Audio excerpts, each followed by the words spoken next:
आज हम सीखने वाले हैं फाइनल अकाउंट। फाइनल अकाउंट में हमें तीन टाइप के अकाउंट बनाने पड़ते हैं, जिनमें पहला अकाउंट होता है trading account, profit and loss account, and जो लास्ट बनाते हैं वो बनाते हैं बैलेंस शीट। अब ये जो अकाउंट बनाने वाला हूँ मैं, ये बनाने वाला हूँ विद एडजस्टमेंट। ये क्वेश्चन नंबर फर्स्ट है और एडजस्टमेंट इसके अंदर हमें तीन तीन दे रखी है। तो शुरू करते हैं क्वेश्चन। क्वेश्चन में सबसे पहले ऊपर इंफॉर्मेशन पढ़ने से पहले नीचे एडजस्टमेंट को ध्यान से पढ़ लेना है कि उसने क्या बोला है, और एडजस्टमेंट पढ़ के इसको मार्क कर लेना है जिसके ऊपर एडजस्टमेंट उसने कही हो। तो चलो पहली एडजस्टमेंट पढ़ते हैं। पहली जो एडजस्टमेंट है उसने बोला क्लोजिंग स्टॉक है 1600 का। ये जो क्लोजिंग स्टॉक है, ये क्लोजिंग स्टॉक आपको दो जगह लिखना होता है। एक लिखना होता है ट्रेडिंग अकाउंट में, एक लिखना होता है बैलेंस शीट में। क्लियर। अब आ जाओ नेक्स्ट एडजस्टमेंट की बात करते हैं। जो नेक्स्ट एडजस्टमेंट है उसने बोला डेप्रिशिएट प्लांट एंड मशीनरी, मतलब प्लांट एंड मशीन पे डेप लगाना है। तो यहाँ प्लांट एंड मशीन ढूंढेंगे और इसके ऊपर एक मार्क कर लेंगे हल्का सा। यहाँ मैंने मार्क लगा लिया, इसका मतलब इसके ऊपर एडजस्टमेंट बोला है। दूसरा उसने एंड करके बोला है डिलीवरी व्हीकल्स पे 15% का डेप लगाना है। तो इसमें कहीं ना कहीं डिलीवरी व्हीकल्स होगा और ये रहा 2600 का अमाउंट वाला, इसके ऊपर ही मैंने मार्क कर लिया। जो भी एडजस्टमेंट है पढ़ के एक एक तरीके से मार्क कर लेंगे। अब जो थर्ड एडजस्टमेंट है और लास्ट एडजस्टमेंट है उसने बोला है अनपेड रेंट ₹2.50। अच्छा, अनपेड रेंट, तो यहाँ रेंट की बात हो रही है, तो यहाँ किसके ऊपर मैंने मार्क कर लिया, रेंट के ऊपर मार्क कर लिया। क्वेश्चन में दिख रहा होगा तीन एडजस्टमेंट है, एक इसकी और एक वाली रेंट की। अब ये क्वेश्चन करना कैसे, करने के लिए हमें यहाँ साफ साफ बोल रहा है prepare trading and profit and loss account and balance sheet 31 March 2021 after the meeting the following adjustment. तो मैं यहाँ पे एक तो ट्रेडिंग अकाउंट बनाना है, दूसरा प्रॉफिट एंड लॉस अकाउंट बनाना है, और तीसरा क्या बनानी है, क्लोजिंग बैलेंस शीट बनानी है। ठीक है, तो यहाँ मैंने लाइनें खींच ली है। इसमें सबसे पहले ट्रेडिंग और प्रॉफिट एंड लॉस अकाउंट हम एक साथ बनाएंगे और नीचे ही बैलेंस शीट बनाएंगे।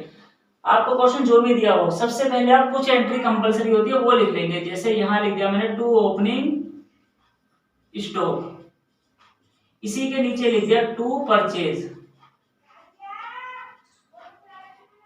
परचेज के बाद यहाँ लिख देना है बाय सेल्स, और सेल्स के नीचे यहाँ पे लिख देना है बाय क्लोजिंग स्टॉक। ठीक है, ये किसी भी क्वेश्चन में पहले ये इन्फॉर्मेशन लिख देना जो मैंने बताई है। इसके बाद ये बैलेंस शीट की लायबिलिटी है, लायबिलिटी साइड में हम यहाँ लिख लेंगे कैपिटल, कैपिटल के बाद नीचे यहाँ लिख देंगे माइनस ड्रॉइंग।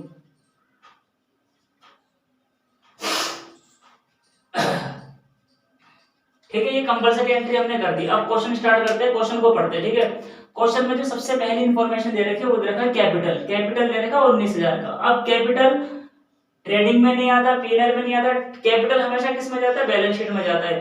तो यहाँ कैपिटल के सामने मैंने अमाउंट जो है वो कितना लिख दिया, 19,000। क्लियर हो गया ये वाला। कैपिटल के बाद हम लोग अगली एंट्री पढ़ते हैं। ड्रॉइंग दे रखा है 700। तो जो ड्रॉइंग का अमाउंट है, ड्रॉइंग ना ट्रेडिंग में आएगा ना पीएनएल में आएगा। ड्रॉइंग कितना, 700, और ड्रॉइंग के सामने मैंने यहाँ पे लिख दिया लेस 700। ठीक है, अगला पढ़ते हैं। अगला क्या लिखा है, plant and machinery. Plant and machine हमारी एसेट्स होती है, तो इसको कहाँ लिखना है, एसेट्स में लिखना है, और यहाँ लिख दिया मैंने प्लांट एंड मशीनरी। इसका अमाउंट क्या है, प्लांट एंड मशीन का जो अमाउंट है 12,000 है वो। अच्छा, यहाँ मैंने मार्क कर रखा है, तो मार्क कर रखा है इसलिए मैं इसका अमाउंट यहाँ नहीं लिखूंगा, मैंने यहाँ की तरफ लिख दिया। अब ये पढ़ते हैं कि मैंने मार्क क्यों करा है। तो यहाँ मार्क मैंने इसलिए करा है क्योंकि यहाँ इसने बोला डेप्रिसिएशन लगाना है प्लांट एंड मशीन पे कितने परसेंट, 10%। तो जो भी डेप है बेटा, डेप याद रखना, डेप हमारे लिए लॉस होता है तो इसको प्रॉफिट एंड लॉस में तो लिखना ही लिखना है, और डेप को जिसका भी डेप होगा उसमें से लेस करके लिखना है। जैसे यहाँ पे डेप है 10% और मशीनरी का डेप है, तो मशीन है 12,000 की, इसका डेप कितना होगा 10%, 1200। तो डेप को मैंने यहाँ पे माइनस करके लिख दिया, माइनस डेप। 12,000 का 10% 1200 आ गया। इन दोनों को माइनस करूंगा, 12,000 में से 1200 गया तो यहाँ आ जाएगा 10,800। ठीक है, समझ में आ गया। तो डेप की पहली एंट्री तो हो गई। अब डेप हमारे लिए लॉस होता है तो डेप को हम लोग पीएनएल में भी लिखेंगे। तो यहाँ हमारा ट्रेडिंग अकाउंट कितने में आ जाएगा, तो ट्रेडिंग के लिए मैंने यहाँ पे ब्रैकेट क्लोज कर दिया है। इसी के नीचे लिख दिया यहाँ मैंने टू डेप ऑन, किसके ऊपर डेप लगा रहे थे हम लोग, प्लांट एंड मशीन, और कितना डेप था 1200। मतलब डेप की एंट्री दो जगह लिखनी है। कहाँ कहाँ, एक तो जिस एसेट्स में बोलेगा उसमें लेस करके लिखना है, और डेप हमारे लिए लॉस होता है इसलिए इसे किस लिए में लिखेंगे, प्लांट वो प्रॉफिट एंड लॉस अकाउंट में भी लिखा जाएगा। चलो हमने यहाँ डेप की एंट्री कर ली। अब अगले पे आते हैं। अगला क्या करेगा, डिलीवरी व्हीकल्स, ये भी एसेट्स होती है और इस पे भी मार्क करा हुआ है। अब मार्क क्यों करा है, क्योंकि यहाँ डिलीवरी व्हीकल्स पे 15% का डेप बोला है, तो इसका भी सेम उसी तरह ट्रीटमेंट करेंगे जैसे प्लांट एंड मशीनरी का करा था। तो यहाँ लिख दिया हमने डिलीवरी व्हीकल्स, अमाउंट कितना है इसका 2600, ठीक है। डेट कितने परसेंट था, 15% था, तो 2600 का अगर हम 15% निकालेंगे तो 15 बटे में 100, 2 जीरो से 2 जीरो कट गए, 26 की मल्टीप्लाई 15 से कर दिए, 6 पंजे 30 का 0 हासिल के 3, 5 दूनी 10, 3 13, 1 की 6 से करेंगे 6, 1 की 2 से करेंगे 2, 6 और 3 9, 2 और 1 3, तो कितना निकल के आ जाएगा 390। तो यहाँ हमने इसका डेप माइनस कर देना है और इसका जो डेप है वो निकला है 390, माइनस करेंगे 0 का 0। अच्छा यहाँ हो गया 10 में से 9 गया 1, यहाँ बच गया 5 में से 3 गया 2 और 2 का 2, ठीक है। क्लियर हो गया वाला। डिलीवरी व्हीकल्स में से उसका डेप लेस करके लिख दिया। अब ये जो व्हीकल्स का डेप है ये तो लॉस है हमारे लिए, तो लॉस को यहाँ पे भी लिख देंगे to dep on delivery vehicles, और कितना डेप था इसका 390 रुपए। तो हमारी ये एंट्री हो चुकी है, ये भी हो चुकी है, ये भी हो चुकी है और ये भी हो चुकी है। अगली एंट्री करनी है संडे डेटर्स।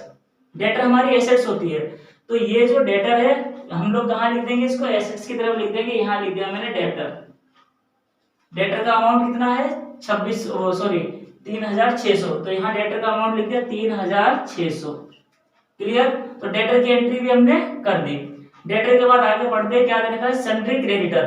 क्रेडिटर हमारा ट्रेडिंग में भी नहीं आता, पीनल में भी नहीं आता। क्रेडिटर मतलब क्या होता है, लायबिलिटी। तो लायबिलिटी किस में आएगी, बैलेंस शीट की लायबिलिटी साइड में आएगी। तो जो क्रेडिटर है वो वहां मैंने यहाँ लायबिलिटी साइड में लिख दिया। इसका अमाउंट क्या था क्रेडिटर का 2600, तो यहाँ पे क्रेडिटर के सामने 2600 का अमाउंट लिख दिया। नेक्स्ट पढ़ते हैं, क्रेडिटर के बाद ये एंट्री भी हो गई। अब पढ़ते हैं परचेज।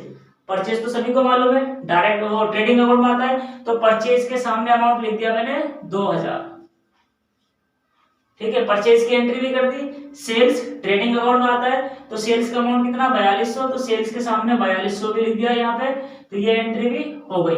अब बात करते हैं वेजेस। वेजेस मतलब क्या होता है, मजदूरी, और ये हमेशा डायरेक्ट एक्सपेंसेस माना जाता है। तो जो वेजेस है वो हमेशा किस में आता है, ट्रेडिंग अकाउंट में आता है। तो यहाँ जो मैंने इतना गैप छोड़ रखा है वो किस लिए छोड़ रखा है, डायरेक्ट एक्सपेंसेस को लिखने के लिए।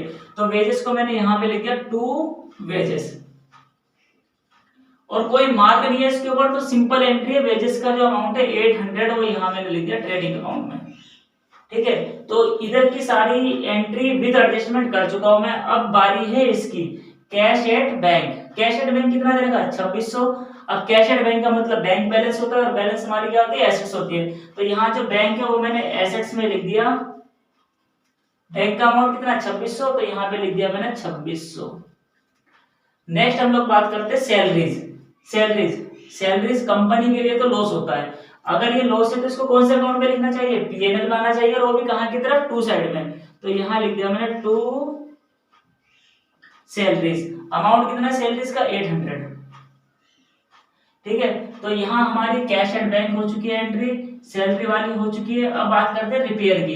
रिपेयर मतलब जाते हो मरम्मत करवाइए किसी चीज की, तो है तो खर्चा ही, तो खर्चे को कहाँ लिखेंगे, टू साइड में। तो यहाँ लिख दिया मैंने टू रिपेयर। रिपेयर का अमाउंट देखेंगे कितना है, रिपेयर का अमाउंट है 190। रिपेयर के बाद आगे बढ़ते हैं स्टॉक।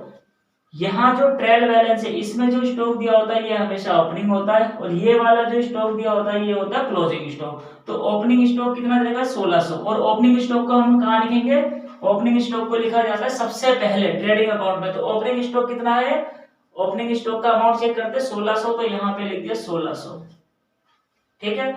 ओपनिंग स्टॉक के बाद अब बारी है रेंट की। अब रेंट पे एडजस्टमेंट की मैंने मार्क कर रखा है, तो ये एडजस्टमेंट मानेंगे। रेंट का अमाउंट कितना 450। तो रेंट जो है हमेशा किस में आती है, प्रॉफिट एंड लॉस में आती है। तो यहाँ लिख दिया मैंने टू रेंट। अब इसका अमाउंट बाहर लिखेंगे, 450 मैंने यहाँ लिख दिया, अंदर नहीं लिखा, ठीक है।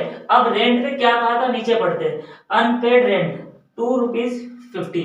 इसका मतलब जो रेंट है वो अनपेड है। अनपेड को क्या बोलते हैं, आउटस्टैंडिंग बोलते हैं।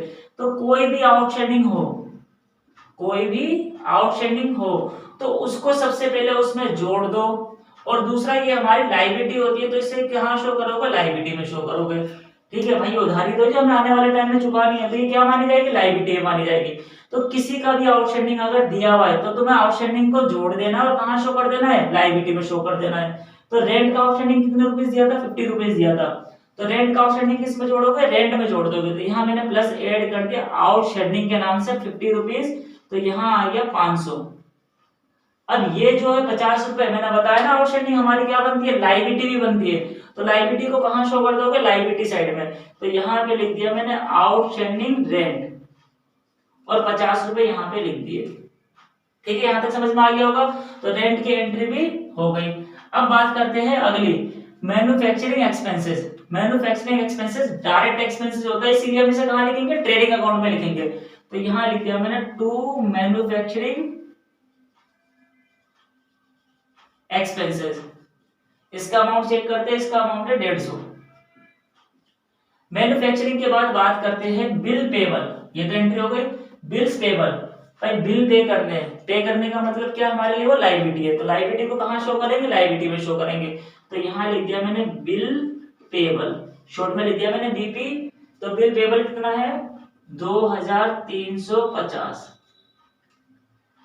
बिल पेबल के बाद अगली बात करते हैं वो है बैड डेट। अच्छा, बैड डेट का मतलब क्या होता है, जो पैसा डूब गया, ठीक है, तो उससे हम लोग क्या कहते हैं, बैड डेट कहते हैं। अब जो पैसा डूब गया वो तो लॉस ही हमारे लिए। तो बैड डेट को कहाँ लिखा जाएगा, पीएनएल अकाउंट में। तो यहाँ लिख दिया मैंने टू बैड डेट। अब बैड डेट के बाद लास्ट एंट्री हमारी रह रही है जिसे हम लोग कैरिज बोलते हैं। कैरिज एक तरह का डायरेक्ट खर्चा होता है, और अगर ये डायरेक्ट खर्चा होता है तो इसको कहाँ शो करना पड़ेगा, ट्रेडिंग अकाउंट में शो करना पड़ेगा। तो यहाँ लिख दिया मैंने टू कैरिज, अमाउंट है इसका 160। क्लियर है यहाँ तक। अब मैंने सारी एडजस्टमेंट कर दी है, सिर्फ बाय क्लोजिंग स्टॉक का अमाउंट नहीं चढ़ाया, और क्लोजिंग स्टॉक का जो अमाउंट है वो है 1600। तो क्लोजिंग स्टॉक का अमाउंट दो जगह जाता है। सबसे पहले एक तो ट्रेडिंग में जाएगा, अमाउंट कितना था, 1600 रुपए मैंने यहाँ पे लिख दिया।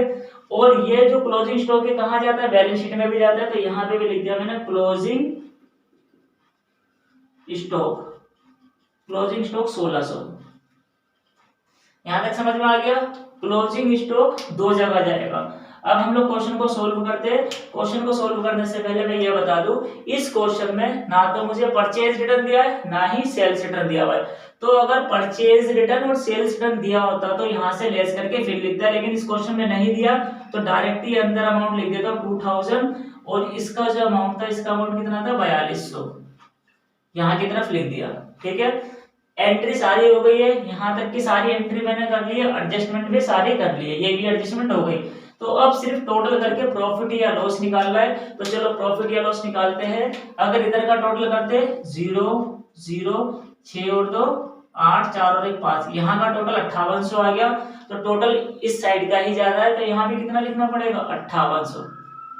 ठीक है, टोटल करते हैं, इधर का टोटल 5800 तो कर ही लिया था। जो इसका टोटल आया वो आया है 4710। अब 5800 में से 4710 घटा देंगे तो जो ग्रोस प्रॉफिट बचेगा, यहाँ लिख देता हूं मैं ग्रोस प्रॉफिट। इन सब के टोटल को करने के बाद इसमें से लेस कर देना है, तो अमाउंट आ जाएगा 1090। ये हमारा ग्रोस प्रॉफिट निकल के आ गया। ठीक है, अब ये जो ग्रोस प्रॉफिट होता है ये ट्रांसफर करना होता है इधर की तरफ, बाय ग्रोस प्रॉफिट। अब ग्रोस प्रॉफिट हमें कितना निकला था 1090। अब यहाँ 1090 और यहाँ देखो इतनी इंफॉर्मेशन आ चुकी है।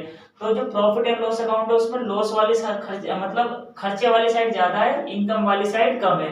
तो यहाँ जो टोटल करने के बाद आंसर आएगा वो क्या आएगा, नेट लॉस का आएगा। अब यहाँ पे हम लोग टोटल करेंगे, टोटल हाँ जी। तो अब ग्रोस प्रॉफिट को ट्रांसफर कर दिया है। ग्रोस प्रॉफिट ट्रांसफर करने के बाद अब फिर से टोटल करते हैं इधर का। टोटल अगर इधर का करता हो, देखो 1200 390 800 800 के बाद 190, फिर इसके बाद 500 और 500 के बाद है फिर 500।